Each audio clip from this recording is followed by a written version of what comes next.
Si on produit pour avoir une meilleure vie, on ne va pas produire de manière à nous autodétruire. Ils veulent être plus forts que la planète, donc ça va pas bien. Notre maison brûle. How dare you! Les chroniques du Hérisson. Nous ne sommes pas la solution, nous sommes le problème. Une émission proposée par la FRAPNA. Bonjour à toutes et à tous, vous écoutez les Chroniques du Hérisson, une émission pleine de piquants proposée par la FRAPNA, la Fédération des associations de protection de la nature de l'Ardèche. Dans ces chroniques, nous traitons de l'écologie sous toutes ses formes, la culture, la philosophie, l'art, les sciences et les initiatives locales. La nature est partout et vous invite à ce rendez-vous frapnesque sur Fréquence 7. Aujourd'hui, je suis à nouveau avec Jean-Michel Bertrand, réalisateur de plusieurs très beaux documentaires sur les loups, dont Vivre avec les loups, qui sort le 24 janvier. Et c'est la deuxième partie de notre entretien. Pour rappel, la première partie est passée sur les ondes en décembre et est réécoutable en replay sur le site de Fréquence 7, fréquence7.net. Donc Jean-Michel Bertrand, la dernière fois, vous nous avez beaucoup parlé de votre intérêt pour les loups et des liens compliqués qu'ils entretiennent avec les humains. Donc justement, comment vous expliquez qu'il soit si polémique, si problématique en France, alors qu'il y a des endroits, vous citez l'Italie dans le film par exemple avec le parc national des Abruzzes. Je cite les Abruzzes. Oui, les Abruzzes. Mais je crois, il me semble savoir que d'une manière générale, même s'il y a aussi d'ailleurs que c'est loin d'être tout rose, en Italie, ça se passe quand même un peu mieux qu'en France, en Espagne aussi, je crois, alors qu'en France ou en Suisse, que vous citez aussi dans le film, il y a beaucoup de problèmes. Est-ce que il y a un rapport avec le fait qu'il a disparu pendant plusieurs dizaines d'années en France et en Suisse, alors qu'en Italie et en Espagne, il est resté présent et que du coup, la population a pas désappris à faire avec? Est-ce que c'est quelque chose qui vous paraît possible ou... Ah ouais, on est complètement là-dedans. C'est pour ça que quand on parle de l'Italie, on parle des Abruzzes, des Apennins, là où les loups n'ont jamais disparu. Voilà. Mais si vous allez en Toscane, aujourd'hui, ou dans les Piémonts, vers Cuneo et autres, où le loup est revenu comme chez nous en France depuis 20 ou 30 ans, on a le même stress. D'accord. On a les mêmes problèmes, on a la même hystérie. Donc on se rend, voilà, pour aller dans votre sens, on se rend vraiment compte que c'est lié à cette habitude. En Espagne, les régions dans lesquelles il y a toujours eu des loups, c'est pareil, c'est pris avec une forme de philosophie, puis il y a un savoir-faire. C'est-à-dire les fameux chiens de protection, ils sont sélectionnés depuis des millénaires, on sait faire avec. Au niveau de l'élevage ovin, on fait beaucoup de brebis laitières, c'est-à-dire que des brebis laitières, on les rentre tous les soirs pour les traire, les troupeaux sont moins importants, donc c'est plus pratique au niveau du prédateur plutôt que des troupeaux immenses de brebis à viande, par exemple. Mais il faut bien voir qu'il faut pas dire l'Italie, l'Espagne, c'est vraiment les régions. Voilà, c'est pas un pays. Et par exemple, en Espagne aujourd'hui, on a des trucs hyper intéressants, c'est que les loups n'ayant jamais disparu, étant quand même très nombreux, plus de 2000, on avait une chasse aux loups, c'est-à-dire qu'il y avait de la chasse comme la chasse chez nous en tant que gibier. C'est-à-dire qu'il y avait des médailles ou des bracelets, comme on dit, c'est-à-dire un quota. On pouvait tuer 10 loups ici, 3 loups là, un autre là, et puis pour maintenir l'espèce. Mais c'était pour le plaisir, pour la chasse. Et là, les Espagnols se sont rendus compte que ces prélèvements mettaient pas mal de bazar. Parce qu'en fait, ça crée ces mouvements incessants dans les meutes. Alors on dit ça déstabilise et tout, c'est pas ça. Il faut pas non plus le prendre de façon trop au pied de la lettre, mais ça a un impact. Et ces animaux qui sont hyper sophistiqués, qui sont hiérarchiques en famille, etc. Quand vous en enlevez, vous créez des appels d'air et vous créez des mouvements un peu merdiques. Et en fait, au plus vous en tirez par-ci par-là, au plus vous créez de mouvements et d'opportunités de jeunes loups que j'appelle les petits loupards, là, ces jeunes loups subadultes qui vont aller au plus facile parce qu'ils sont pas équipés au niveau groupe, parce qu'ils sont paumés et ils vont être opportunistes. Donc en fait, en Espagne, ils ont décidé d'arrêter de chasser les loups. Donc c'est quand même hyper intéressant, mais c'est pas parce qu'ils les trouvaient mignons ou gentils, c'est parce qu'ils trouvaient que c'était plutôt ça pouvait créer des problèmes. C'est pour ça que moi, au niveau des tirs sur les loups, moi, je ne suis pas contre le fait de tirer un loup, deux loups, des loups qui mettent le bazar et qui s'habituent aux troupeaux et qui vont aller taper dans les troupeaux et qui ont vraiment la technique parce qu'ils sont malins, qu'ils ont pigé, puis qu'ils s'y mettent et qu'ils s'y remettent, etc. et qu'on n'arrive pas trop. Moi, le fait de tirer des loups comme ça me pose aucun problème. Mais en revanche, quand on est dans la régulation, comme on veut l'être en France, avec des quotas de loups à tuer, et comme ça va être le cas en Suisse, avec un délire total, là, depuis très peu de temps, où ils veulent éliminer 70% des meutes, là, on crée le chaos total. C'est-à-dire que ce qui est en train de se produire aujourd'hui au niveau des loups, c'est ce qu'on a toujours fait en France avec les renards. C'est-à-dire qu'on tue 600 000 renards par an, à peu près, en moyenne, en France. Les renards sont pas en voie de disparition. Non. Sauf qu'on crée des reproductions multiples, des reconquêtes de territoires, des dispersions incessantes, on crée le bordel. Alors sur les renards, on s'en rend pas tellement compte, quoique l'étude anglaise là sur la maladie de Lyme et sur la pression des renards sur les micro-mammifères et tout, on se rend compte que cet animal, si on le laissait faire sa vie sur son territoire avec sa culture, etc., ce serait plutôt pas mal. Mais au niveau des loups, alors là, l'impact est direct. Parce que le fait de créer ces mouvements incessants crée le chaos. Et donc tout ça, c'est du clientélisme, et c'est tout sauf scientifique, sauf rationnel. C'est juste pour soulager un esprit qui est un esprit encore, pour moi, très archaïque, qui prône la régulation. La régulation, elle se fait dans la nature. Les prédateurs se régulent eux-mêmes. Regardez les aigles. Les aigles royaux, ils étaient rarissimes quand j'étais gamin. Il y avait 20 couples dans toutes les Alpes. Ils ont été protégés dans les années 1970, comme tous les rapaces. Aujourd'hui, dans les Alpes, il n'y a plus un seul territoire disponible pour les aigles. Tout est complet. Il y a des aigles qui vont sur le Massif central, le Jura, qui se dispersent un petit peu au-delà des Alpes, évidemment. Mais sur les Alpes, c'est complet. On a eu une montée des aigles, du nombre d'aigles exponentielle pendant une quinzaine, une vingtaine d'années, une trentaine d'années. Et aujourd'hui, ça stagne. Parce que les aigles, ils font le ménage entre eux.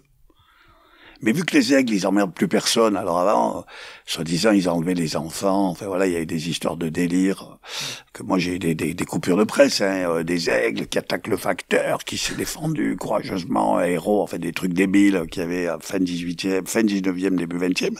Aujourd'hui, on s'en fout parce qu'il y a les loups sur lesquels on peut mettre de la haine. Donc les aigles, on les laisse, mais les aigles, ils font leur ménage entre eux, ils font leur vie. Et les aigles, ils ne seront jamais trop nombreux. Parce que un territoire d'aigles, 75 km² à peu près, c'est un couple, c'est pas 2 ni 3 couples. Parce que s'il y a 2 ou 3 couples, ils se feront la guerre jusqu'à ce qu'il n'y ait plus qu'un couple. Et les loups, c'est pareil. Donc ce rapport au prédateur est tout à fait insupportable. C'est un truc archaïque, mais comme moi c'est mon combat en fait. Et mais tout ça en disant très calmement, oui, pourquoi ne pas tirer un loup? Enfin moi ça me pose pas de problème d'éliminer des loups qui posent problème justement. Mais ces politiques de régulation, parce que ça s'appelle comme ça, c'est lamentable, faut le dire. Mais justement, le problème, est-ce qu'il a l'air d'être avant tout culturel, puisque vous dites la psychose qu'il y a aujourd'hui sur les loups, quand il n'y avait pas les loups, elle était sur les aigles.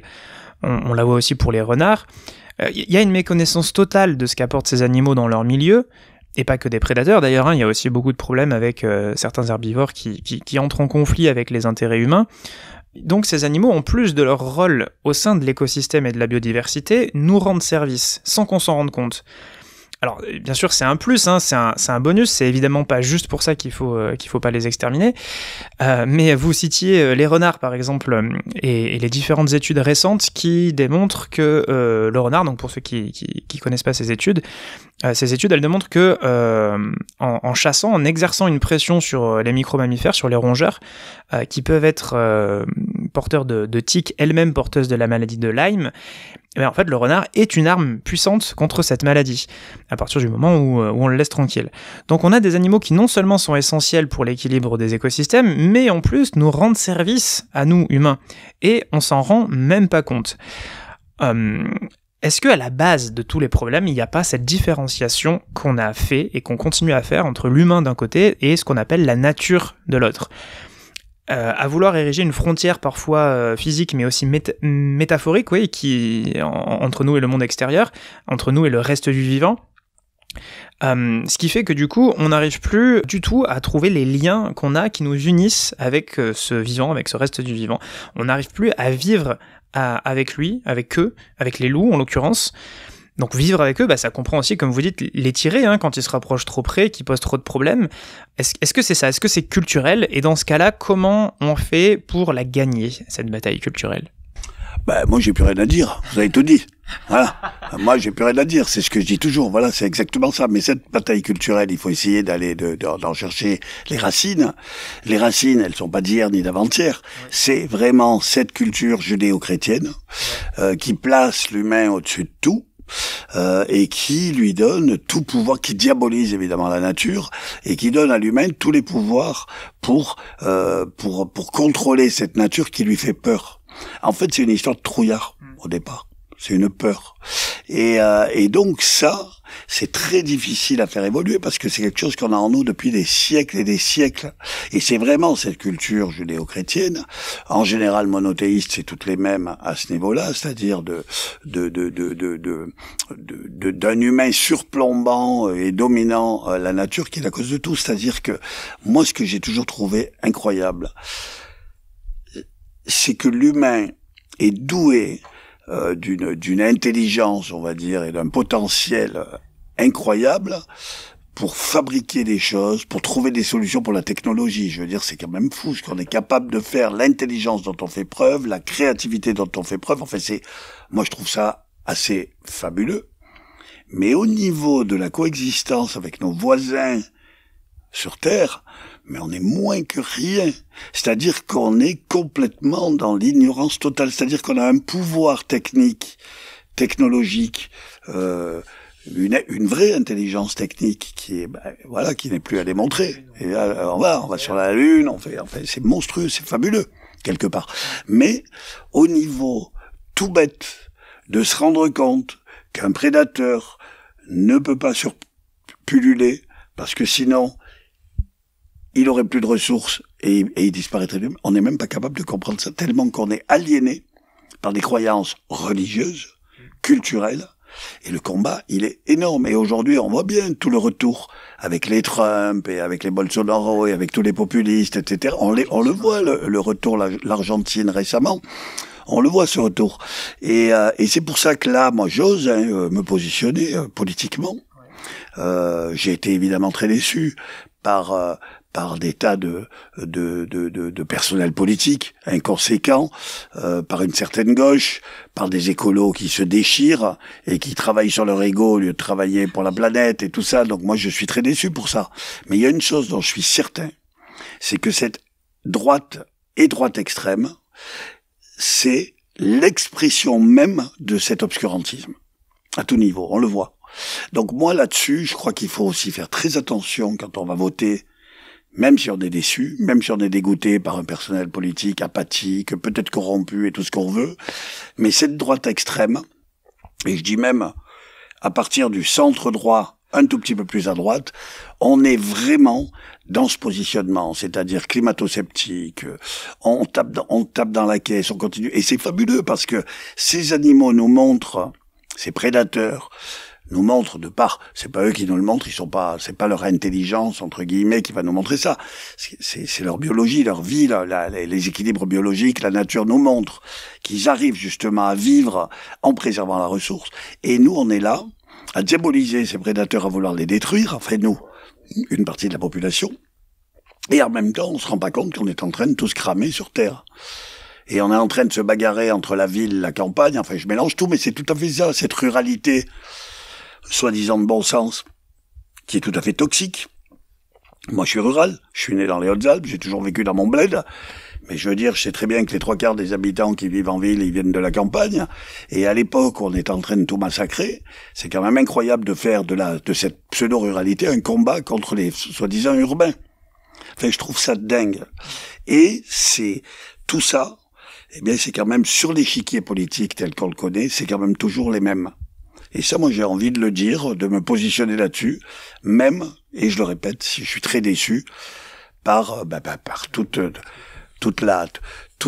le panel gauche qui est inconséquent. On est bien d'accord. Alors bien sûr, on pourrait continuer toute la soirée parce que c'est proprement passionnant. Malheureusement, il y a aussi des timings à respecter, donc on va conclure sur ces paroles de sagesse politique. Merci beaucoup Jean-Michel Bertrand de votre venue. Merci aussi au cinéma Le Navire, au Festival des rencontres des cinémas d'Europe et à la Maison de l'Image, grâce à qui cette interview a pu se faire. Je rappelle que votre film Vivre avec les loups sort le 24 janvier et j'encourage bien sûr celles et ceux qui nous écoutent à aller le voir. Quant aux Chroniques du Hérisson, elles reviennent le 9 février. On ira cette fois à la rencontre de l'association Ferme Paysanne et Sauvage, où on parlera encore, mais d'une autre manière, de la cohabitation entre les humains et le reste du vivant, plus spécifiquement dans le monde agricole. Voilà, ça promet aussi d'être une belle rencontre. Jean-Michel Bertrand, je vous laisse le mot de la fin. Ah ouais, moi, ça me passionnerait, ça. Je veux l'écouter, celle-là. Parce que justement, la paysannerie, les paysans, là, enfin voilà, il y a des gens aujourd'hui dans ces milieux-là qui ont tout compris à ce niveau-là. Et qui, voilà. Donc moi, là, prochain sujet, ça va me passionner. Et justement, le paysan avec un P majuscule, qui se questionne, pour moi, c'est, et puis qui trouve ses solutions permaculture, là. Enfin, il y a des trucs qui sont absolument incroyables et on est bien loin de cette agriculture mortifère, qui nous fait tous crever, hein. Il faut aller dans les hôpitaux, hein, regarder les cancers. Et puis, il n'y a pas que l'agriculture, il y a la chimie aussi, bien évidemment, mais la chimie avec cette agriculture-là, elle est très, très, très mêlée. Et je crois qu'il faut aussi ouvrir les yeux là-dessus. Donc, très beau sujet en perspective. Oui, très beau sujet en perspective. Vous avez entendu Jean-Michel Bertrand, alors on se retrouve le 9 février. Merci à toutes et à tous.